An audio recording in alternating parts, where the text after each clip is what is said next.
This is the last V8 Touareg that you're ever going to find. It's going to set you back around 91,000 euros in its basic configuration.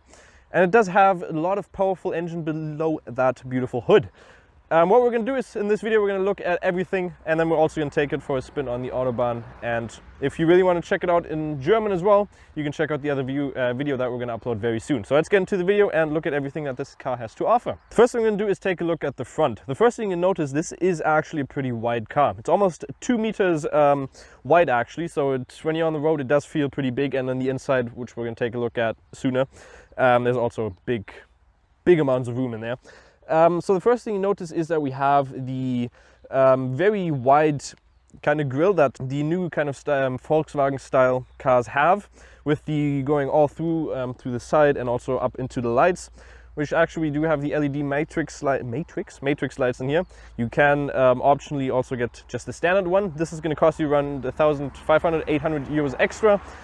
Which are very nice lights in my opinion. Up here we do have a little sensor which is actually for your night camera, so you have night vision in here as well, which is very nice. So you can see that on your display in the, when you're driving, you can see very clearly in the night, which is very nice. And then down here we have some more intakes and also some sensors for your parking. And that is basically the front. And actually one thing, these actually go through, unlike in most cars that we've reviewed, these actually go through and provide some more air intakes. And also, one thing we see is the V8 sign on the left side. Obviously, like I said, the last V8 that you're going to find on this particular car, because the newer ones have the V6, and back then we also had a V10 in there actually. Let's take a look under the hood. The engine is the first thing that you see when you open up the hood. It's absolutely massive, and it's also absolutely dirty. That is because in its natural habitat, this beauty gets dirty because obviously off-road and stuff like that, it's actually pretty practical for that. But obviously we have the V8 in there with the TDI.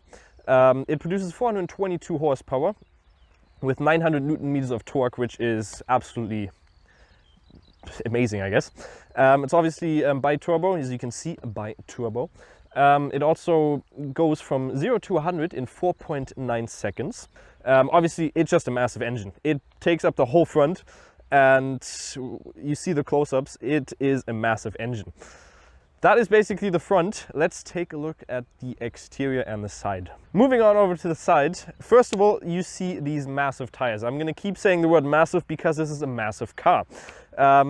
Because it's almost 4.9 meters long, something like that, almost 5 meters, actually very long. But down here we have 21-inch wheels, which do look nice, and they also fit to the car because it's obviously big, so you gotta have some big rims in there as well. And they're powered, well, they're driven by the Michelin Pilot Sports, which are very nice. And then we don't have any cooled disc brakes in there, but those are just normal disc brakes, which work fine. Obviously we have the V8, you gotta obviously show that off because it's a V8. Further on, you can get all of these chromes in black, or you could have. You could have also gotten black tires. Lots of black stuff in there. Up here we have a roof capacity of almost 100 kilograms. That's what it's capable of having up there. And then down here we also again have the chrome sidebar. That is basically the side, and let's go on to the back. Let's take a look at the back and also the trunk. First of all, up here we have a nice little lip with the black in there, and also lights up there. And with a pretty big rear window, which obviously gives you a nice surround view when you're in the inside. And then we have our lights which go through to the side and are actually pretty massive as well. And also we have a VW logo up here as well, or Volkswagen logo.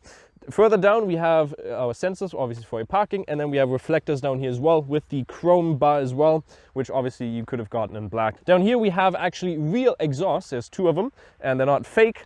And that is basically the stuff that you see when you're looking at the back. Let's take a look at the trunk. Put our foot below it and it should automatically open.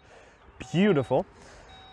Love the sound of that. Obviously it opens automatically, like I said. In here we have a stick. Nice, we have a nice little cone in here, which we forgot to take out. But in here we have 810 liters of storage, which if you fold it over, you can have 1,800 liters, which is very nice. And on the side, we do have a couple of things. For instance, you can flip out your towing hitch, which has actually a capacity of 3.5 tons, which is massive, just like the car is.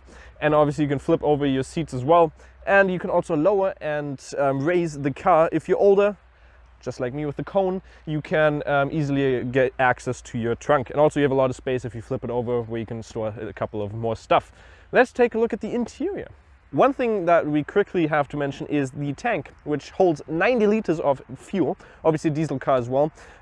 So you have a pretty fair amount of range when it comes to that, but 90 liters absolutely massive, just like the rest of the thing and me. Taking a look at the back seats, obviously because it's such a massive car, like I said, keep going to say that, there's a lot of room. I have around 15 centimeters of space in front of me, which is a good amount considering the person in front is well, adjusted to my likings. But in here we have obviously great space, and up top as well, because we obviously have the panoramic window in here, there is a little bit more headroom in there as well, which is nice. We have two-zone climate in here as well. You can optionally also get heated seats and some other functions for the seats as well, if you would have had that in there. Down here we have some space for your 12 volt and also two charging spots for your USB type chargers, and we have a little bit of storage in here for your cup holders as well, which is nice. And the seats are actually very nice. The fabric is very nice, which does feel very good on you. And on the side we do have ambient lighting, which goes through here and also in the front, which is very nice. You can see that a little bit of the brown lighting in here, and also one that goes right through there. And obviously because it's a Volkswagen, the material up here is good, but then the further you go down, you can feel obviously it's not the greatest material, and you can definitely feel that in front as well. That is just some cost saving when it comes to Volkswagen nowadays, which is not the greatest thing, but it does feel pretty nice in here. You could sit in here for a pretty long time. So let's go into the front and see what we have up there. Sitting in the front seat, obviously, again, you have a lot of space. Up here, this really reminds me of like a Dodge Ram or something like that, with the amount of space that you have in here. And also kind of an Audi vibe in here with the gear selector, which you don't see often when it comes to Volkswagen, a gear selector like that. But one thing I'm not a big fan of is the piano black matte that you have in here. Obviously, you can get that in a different color and a different style, but these just get scratches in there so quickly, and fingerprints go on there so many times. First thing you notice, obviously, is the big display up here. We have two displays in here. Obviously, infotainment and your digital cockpit, both standards in the car. Optionally, you can also get a heads-up display, which this car does have, which is just a great thing. Ambient lighting throughout the whole car as well, with 30 different colors. And very nice integration with the climate control in here, or the climate, which looks very nice because it's that one grill going through, but not all of it has, not the whole thing has the climate system behind it.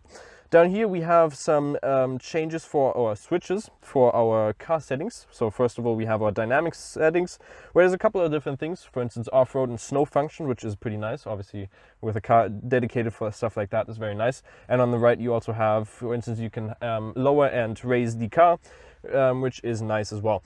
But again, very big space in here.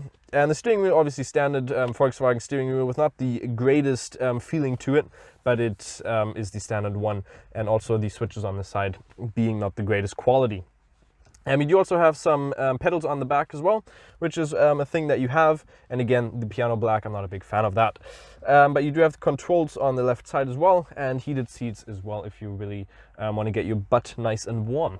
That is basically the front, and we'll look in the infotainment system here in a little bit as well.